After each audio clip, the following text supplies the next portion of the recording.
বিসমিল্লাহির রহমানির রহিম। আসসালামু আলাইকুম। সবাইকে শুভ সকাল জানিয়ে আজকের ব্লগটি আবারও শুরু করেছি কিচেন থেকে।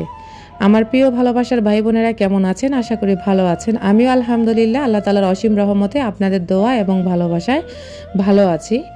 আজকে হচ্ছে আপনাদের সাথে আমার সারাদিনের কাজকর্ম শেয়ার করব এবং কি অনেক আপুরা হচ্ছে আমাকে কমেন্ট করেছেন ওয়াটার হিটার সম্বন্ধে, ওটা নিয়েও আজকে ভিডিও আছে।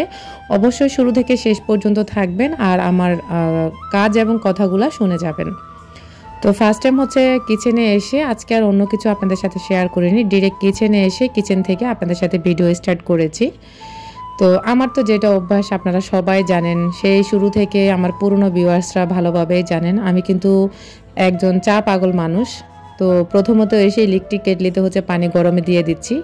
আর এই যে এই কেটলিগুলোর পেছনে যে আমি কতবার টাকা খরচ করেছি, তো যতবার টাকা খরচ করেছি আরও 2-3টা ইলেকট্রিক কেটলি কিনা যেত, তারপরে এগুলো আসলে আমি ঠিক করিয়ে রেখেছি আর আপনাদের ভাইয়াও ঠিক করায় দেয়। এদিক দিয়ে এটাকে এ পর্যন্ত প্রায় 3-4 বার ঠিক করা হয়েছে। এবারও হচ্ছে ঠিক করার পরে তারপরেও হচ্ছে লাইন সংযোগ হয় না। তো এভাবে হচ্ছে এটাকে মানে উপর থেকে মানে থাপ্পড় মারলে, কয়েকটা থাপ্পড় দিলে তারপরে হচ্ছে এটাতে লাইট অন হয় আর কি। তো ভালো লাগে এই ব্যাপারটা। আসলে এটা আপনাদের ভাইয়া দেখাইছিল, কিন্তু আমি প্রথমে ভেবেছিলাম এটা আবারও নষ্ট হয়ে গেছে। পরে বলেছিল এভাবে উপর থেকে কয়েকটা থাপ্পড় দিবা তাহলে এটা ঠিক হয়ে যাবে। তো ব্যাপারটা আমার কাছে হাস্যকরই লেগেছিল। তো যাই হোক, তারপরে হচ্ছে পানিটা গরম হওয়ার পরে এরপরে হচ্ছে আমি কারেন্টের চুলাতে হচ্ছে চাগুলা বসিয়ে দেব, বসিয়ে অন্যান্য হাতের কাজগুলো করে থাকবো। অনেকে আমাকে জিজ্ঞেস করে থাকেন অনেক কিছু যে আমি কারেন্টের চুলা কেন ব্যবহার করি। আসলে গ্যাস না আমার কাছে মনে হয় বেশি একটু খরচ, যার কারণে হচ্ছে আমি কারেন্টের চুলাটাই ব্যবহার করতে পছন্দ করি। ইভেন আপনাদের ভাইয়াও পছন্দ করে, আর আপনাদের ভাইয়া যেহেতু এই লাইনে কাজ করে, যার কারণে আল্লাহর রহমতে আমি সাহস করে এসব কাজগুলো করে থাকি বা এগুলো ব্যবহার করে থাকি। তো অনেকে হয়তো সাহসের কারণেও হচ্ছে ইলেকট্রিক্যাল জিনিস ব্যবহার করতে পারে না। তা আপনাদের ভাইয়া হচ্ছে ইলেকট্রিসিটির কাজ করে আর মেন সিটিতেই কাজ করে। অনেকেই বলেন আমার হাজব্যান্ড হচ্ছে রাজমিস্ত্রির কাজ করে, আসলে কিন্তু ও কিন্তু রাজমিস্ত্রির কাজ করে না, ও হচ্ছে ইলেকট্রিসিটি কাজ করে আর কি সিটির ভিতরে। তো রাজমিস্ত্রিও কিন্তু একজন মানুষ, সেও কিন্তু পরিশ্রম করা ছাড়া আপনারা এই এত সুন্দর সুন্দর দালানে শুইতে পারতেন না বা ঘুমাইতে পারতেন না। তো যাই হোক, আজকে হয়তোবা যারা আমার ভিডিওগুলো দেখবেন তারা আবারও ক্লিয়ার হয়ে যাবেন আমার হাজব্যান্ড রাজমিস্ত্রি না, সে একজন ইলেকট্রিসিটির কাজ করে। তো আবার একজনে বলে ইলেকট্রিসিটির কাজ করলে টাকা কম, দিক দিয়ে কম। তো আমি মনে করি যারা মাসে বলে 50,000 60,000 টাকা ইনকাম করে, অনেকে আমাকে কমেন্ট করেছিল, তারা আমি একদম বলবো নির্ঘাত চুরি করে। আমার একদম ডিরেক্ট কথা, আমি যাকে যেটা বলবো সরাসরি বলতে পছন্দ করি। তারা হচ্ছে চুরি করে, যার কারণে হচ্ছে তাদের এত টাকা ইনকাম। আমার হাজব্যান্ড ভাই চুরি করে না, সে হচ্ছে তার পরিশ্রমের হারামের থেকে হালাল, মানে হারাম উপার্জন থেকে সে চায় হালাল তার 5 টাকা ভালো, হারাম 100 টাকার থেকে। যার কারণে হচ্ছে আমার হাজব্যান্ডের খুব অল্প পরিসরে ইনকাম, আর সেই অল্প ইনকাম থেকে আমিও কিন্তু অল্প অল্প করে আমার সংসারটাকে সাজিয়ে গুছিয়ে পরিপাটি করে রাখি বলে হয়তো অনেকের চোখে আমার মানে লেগে যায় যে আমার হয়তো বা টাকা আছে বা আমি মিথ্যা বলি। আসলে মিথ্যা বলার আমার এখানে কোনো প্রয়োজন নেই, কারণ হচ্ছে আমি অনলাইনে আপনারা আমাকে চেনেন না, কিন্তু আমার অফলাইনেও আমার আত্মীয় স্বজন আমার সবাই কিন্তু আমার চ্যানেলের কথা জানে, এবং কি সবাই আমাদের ফ্যামিলিগত সম্পূর্ণ সব কথা জানে। আর আমি মিথ্যা কথা কেনই বা বলতে যাব। তো যাই হোক, আমি সবসময় আল্লাহ তাআলার দরবারে শুকরিয়া আদায় করি, আমি আলহামদুলিল্লাহ ভালো আছি, প্রতি সময় আপনাদের সাথে বলে থাকি। তারপর আপনারা আমি যেহেতু অনলাইনে কাজ করি, আপনাদের সাথে আমার সুখ দুঃখগুলো শেয়ার করার অপশন অবশ্যই আছে। আপনাদের যেমন আমার প্রতি কিউরিসিটি থাকতে পারে সব কিছু জানার, আমারও এরকম সব কিছু আপনাদের সাথে শেয়ার করার অধিকার আছে, বিধায় হচ্ছে আমি শেয়ার করে থাকি। এখন আসি আপনাদের সাথে মেইন টপিকে, যেটা ছিল গত একটা ভিডিওতে দেখেছিলেন এক আপু হচ্ছে আমি এই ইলেকট্রিক হিটারটা দিয়ে পানি গরম করছিলাম। তো আপু হচ্ছে আমাকে কমেন্ট করেছিল যে আপু এটা আবার নেক্সট ভিডিওতে দেখিও, প্লাস হচ্ছে এটা কি আমাকে একটু বলে দিও। তো এটা হচ্ছে ইলেকট্রিক হিটার, এটা দিয়ে হচ্ছে ইলেকট্রিক হিটারও বলা যায় বা ওয়াটার হিটারও বলা যায়। তো যাই হোক, আমার কথার মধ্যে অনেক সময় ভুল হয়ে যায়, আপনারা ক্ষমা সুন্দর দৃষ্টিতে দেখবেন। তো এখন হচ্ছে আপনাদেরকে বলি, এই ইলেকট্রিক ওয়াটার হিটারটাকে বালতির মধ্যে হচ্ছে পানি দিয়ে তারপরে হচ্ছে এটাকে এভাবে চুবিয়ে রাখবেন, আর খুব সাবধানতা অবলম্বন করতে হবে। এটার কিন্তু ওয়াট বেশি, আর এটা কিন্তু একদম আমি বালতি ধরতেও ভয় পাই, পানি তো থাক দূরের কথা, কখনোই আপনারা পানি স্পর্শ করতে যাবেন না যে পানি গরম হয়েছে কিনা, তাহলে কিন্তু জায়গায় আপনি মারা যাবেন। যাই হোক, আল্লাহ মাফ করুক সবাইকে, সবার জায়গা থেকে আল্লাহ সবাইকে হেফাজতে রাখুক, এটাই সবসময় দোয়া রাখি। এদিক দিয়ে আপনারা দেখতে পাচ্ছেন আমি ঠিক বালতির থেকে প্রায় 2 ইঞ্চি মানে নিচে 2-3 ইঞ্চি নিচে পানি দিয়েছি, দিয়ে এভাবে হচ্ছে ওয়াটার হিটারটাকে চুবিয়ে তারপর হচ্ছে লাইনে দিয়ে আপনারা সুইচটা অন করবেন।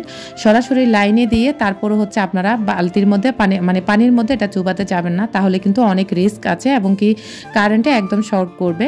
তো যাই হোক, এদিক দিয়ে আপনারা হয়তো বুঝেছেন। আর পানিটা কতটা গরম হচ্ছে আপনারা দেখতে পাচ্ছেন।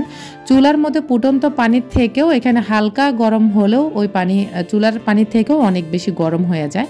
তা আমি আর কীভাবে খুলি দেখেন, এই যে সকেট থেকে আমি হচ্ছে 2 পিনটা এভাবে টান দিয়ে খুলে ফেলেছি। আমার কিন্তু প্রায় সময় অনেক ভয় লাগে, কারণ এটা মনে হয় সুইচের মধ্যে আগুন ধরে উঠে, যেহেতু এটার ওয়াট বেশি, যার কারণে হচ্ছে আমি খুব সাবধানতা অবলম্বন করে তারপরে হচ্ছে আমি এই লাইনটা খুলে থাকি। তো সকেট থেকে আপনারা আগে লাইনটা খুলবেন, তারপরে হচ্ছে সুইচটা অফ করে তারপরে ওয়াটার হিটারটা মানে পানি থেকে উঠাবেন।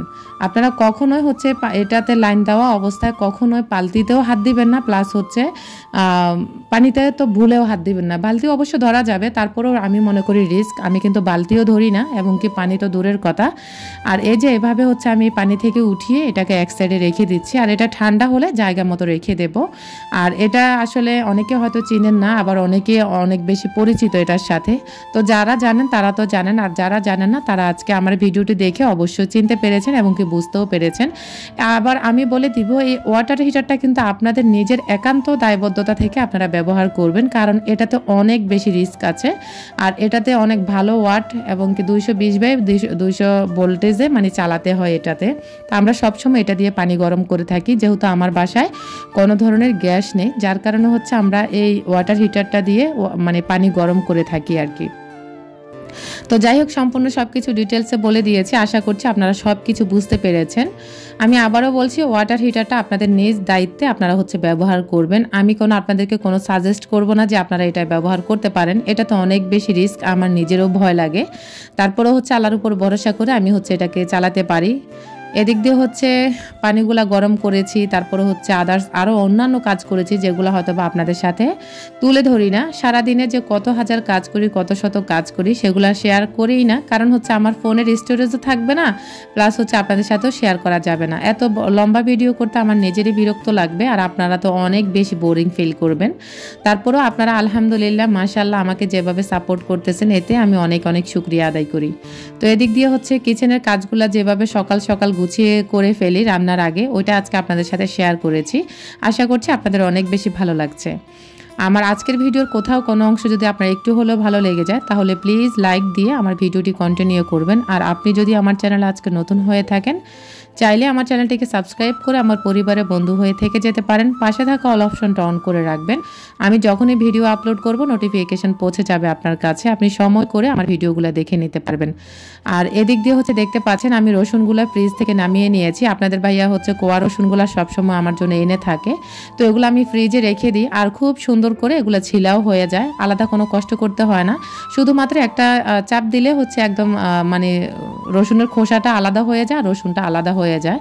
আমি কিন্তু সবসময় রসুনকে এভাবে হচ্ছে ফ্রিজে ফ্রোজেন করে রাখি, আর যখন আমার প্রয়োজন হয় ওই প্রয়োজন অনুযায়ী 1 সপ্তাহ 10 দিনের জন্য হচ্ছে আমি ব্লেন্ডার করে থাকি। আমি একসাথে 1 কেজি আধা কেজি রসুন আমি মানে ব্লেন্ডার করি না, কারণ হচ্ছে আমি এভাবে রেখে দিই, যখন আমার প্রয়োজন হয় তখন আমি হচ্ছে বের করে এভাবে ব্লেন্ডার করে নিই।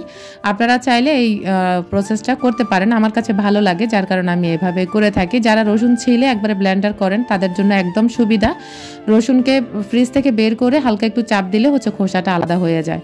আর যাই হোক, এখন রসুনগুলোকে পরিষ্কার করে এখন হচ্ছে আমি ধুয়ে ভালো করে তারপরে হচ্ছে আমি ব্লেন্ড করে নিচ্ছি। আর আমার এই ব্লেন্ডার মেশিনটা আমার আফু গিফট করেছিল যখন আমার আরাফ পেটে ছিল, আর এটা দিয়ে এই পর্যন্ত আলহামদুলিল্লাহ এই জগটা দিয়ে বা মগ যেটাই বলা হোক না কেন, এটা দিয়ে হচ্ছে আমি চালিয়ে যাচ্ছি, কোনো সমস্যা নেই। তো রান্নার আগে আমি এই কিচেনের কাজগুলো এইভাবে গুছিয়ে করে রাখি। এদিক দিয়ে ফ্রোজেন যে আদাগুলো ছিল, আদাও হচ্ছে নামিয়ে নিয়েছি, আর সাথে তো রসুনটা ব্লেন্ডার করে নিয়েছি, আপনারা দেখে নিশ্চয় বুঝতে পেরেছেন। আর ঠিক এভাবে হচ্ছে রান্নার আগে আমি সমস্ত সব কিছু গুছিয়ে করতে পছন্দ করি। আমি রান্না বসিয়ে এক এক জায়গা থেকে এনে আবার রেডি করা ওইটা আমার দ্বারা সম্ভব হয় না, যার কারণে আমি রান্নার আগে সমস্ত সব কিছু সুন্দরভাবে নিট অ্যান্ড ক্লিন করে এবং কি গুছিয়ে তারপর হচ্ছে আমি রান্না বান্নাতে যাই। তো যাই হোক, রসুনটা ব্লেন্ডার করা শেষ হয়ে গেছে। এখন হচ্ছে ব্লেন্ডার মেশিনটাকে আমি সুন্দর করে মুছে রেখে দেব। যত্ন করলে যেই কোনো জিনিসের রত্ন মেলে, আর এটা অনেক দিন পর্যন্ত টেকসই যা হচ্ছে, কারণ হচ্ছে এটা ব্যবহারের থেকে আমার প্রত্যেকটা জিনিস যার কারণে এত টেকসই হয়ে থাকে, মানে আমি ব্যবহার করে থাকি খুব নিয়ম মেনে। এদিক দিয়ে হচ্ছে আমি ব্লেন্ডারটা রেখে এসেছি, আর এখন হচ্ছে সিঙ্কে যে কিছু বাটি জমা হয়ে গেছিলো, একটা কাজ করতে গেলে একটা কাজের পিছনে আরও 10টা জিনিস মানে নষ্ট হয় বা ময়লা হয়, ওগুলো ক্লিন করা লাগে। তো এদিক দিয়ে হচ্ছে আমি মাছ ভিজিয়ে নিয়েছি, আর এই মাছগুলো আমার আপু দিয়েছিল আমাকে, আপনাদের সাথে হয়তো বা শেয়ার করেছি। আজকের মতো এখানে দিচ্ছি।